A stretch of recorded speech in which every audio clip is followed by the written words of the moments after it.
So I was browsing the Augmented Reality subreddit, and I came across this project from Carnegie Mellon called MergeReality. They developed a novel interaction strategy for multi-device interaction.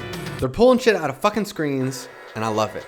It was a beautiful example of physical tech merging with the digital realm. Now they're using a pass-through AR rig, which most people don't have. Let's see if we can do it with a mobile phone and a Photoshop plugin.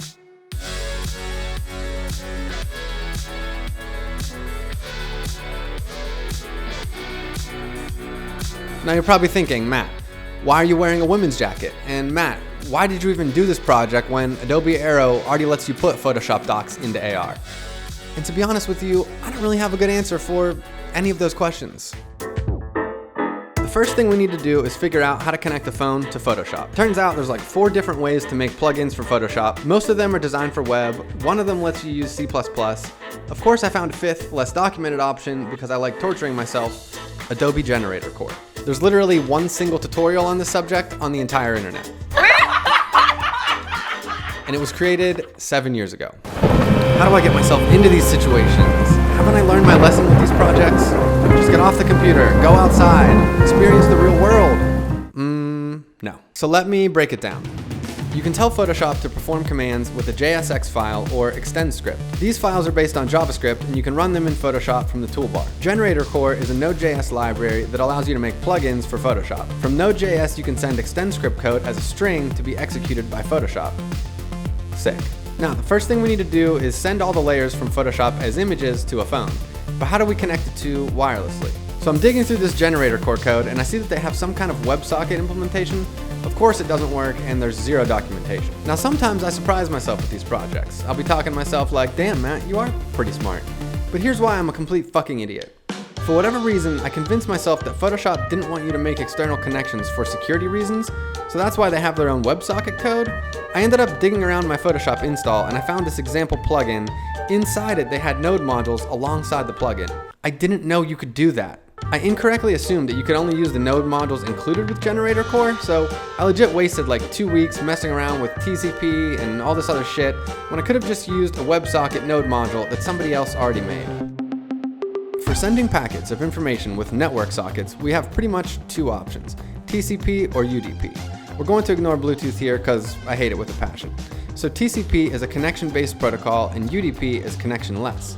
For sending images, we need TCP because it supports streaming data in a buffer. UDP is a message-oriented protocol and it has a limit on the amount of data that can be sent in a packet. Now a WebSocket is a protocol built on top of TCP that allows you to send messages as you would with UDP, but it handles all the streaming and buffers behind the scenes. So our connection code looks like this. You click connect in Photoshop and our plugin sends out a UDP broadcast message to every device connected to the same wireless network. We can do this because remember, UDP does not require a dedicated connection. Now this message contains our Photoshop's public IP address.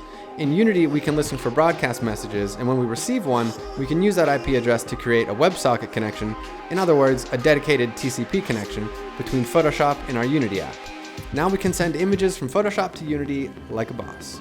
The next order of business is we need to be able to positionally track the computer screen so we can pull stuff out of it. I tried the image tracking with AR Foundation and of course it still doesn't work great, so we have to use Vuforia again, which hurts my spirit. Originally I thought we could track the Photoshop layout ignoring the user created image. There's a bunch of different problems with this approach. Everyone uses different Photoshop layouts. They're not good trackers because they lack high contrast points. And when you're using the app, the camera tends to be focused in on the image and not the entire screen. So the approach I ended up taking was to track the Photoshop document itself. The downside to this is that the user needs to have an image with a lot of feature points, so blank colors and basic images won't work for this project.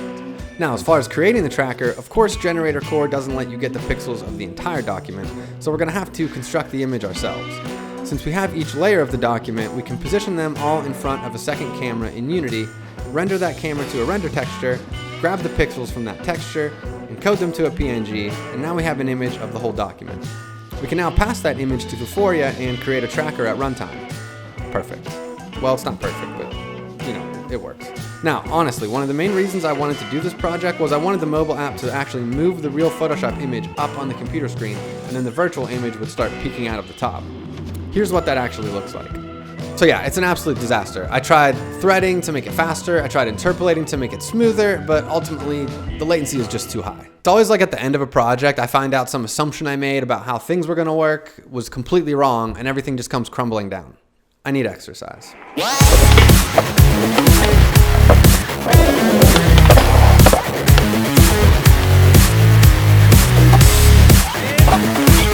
I got it. I know what to do. So when the image is tracked, we're going to replace it with a virtual version of the image. Behind the image is going to be a transparent checkered image. We use a thin plane with an occlusion shader to block out the parts that we don't want, and a little grab path shader for a distortion effect. Pretty slick. So now all we have to do to separate the image from the computer screen is to just unparent it from the camera. Let's add a slider to move the layers apart and a play button so we can cycle through all the layers as well. We probably want to save the occluder position and width, so let's add a little menu and let's save this stuff with player prefs. Alright, that's enough for this project. Let's recap. So you click connect from Photoshop, it sends a broadcast message out on the network with its IP address. The mobile app catches this message and it starts a WebSocket connection with Photoshop. The plugin extracts all the layers and sends the pixels of each image to the app. The app creates all those images and takes a picture of the result with the second camera. The image tracker is created and the handle appears. Now, we can touch the handle to move the document. If we pull it far enough, it will come out of the screen. We can move the phone around and release our finger to place it. We can click the plus button to generate a new copy of that document, so we can pull it out again if we want. The slider moves the layers apart. The play button cycles through each layer so you can play them as an animation. Now, this seems good, but here are the issues. Problem number one is that the app is not going to work if the image is a bad tracker, and I currently don't have a way to communicate that to the user. The second problem is that every computer screen is a different size, and the distance between the handle and the image is dependent on the zoom level of the document, which I'm not currently sending. So every time the document height changes or the zoom level changes, we need to reposition the occluder. This is not ideal. Maybe if this was a real app, you could have some kind of config file for each device that saved the relationship between zoom level and occluder distance. Some AR SDKs do something similar to save camera intrinsic parameters. So yeah, that's it. Hopefully you guys learned something from this video. I really do like this style of interaction for AR, and I feel like some really cool stuff could be done with it. This video would not have been possible without this inspiration from the CMU project, so you can read more about that here. My buddy Jake Steinerman brought it to my attention that Vuforia did a very similar project, which looks really impressive, so you can see more about that here.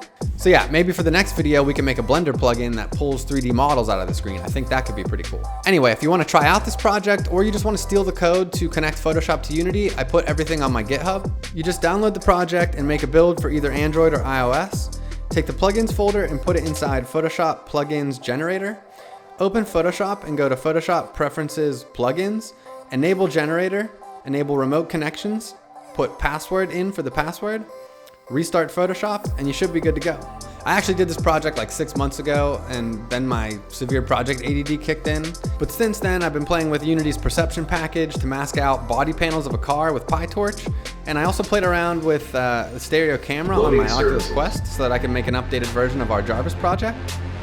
Play Robert Downey Jr. on YouTube. Loading video.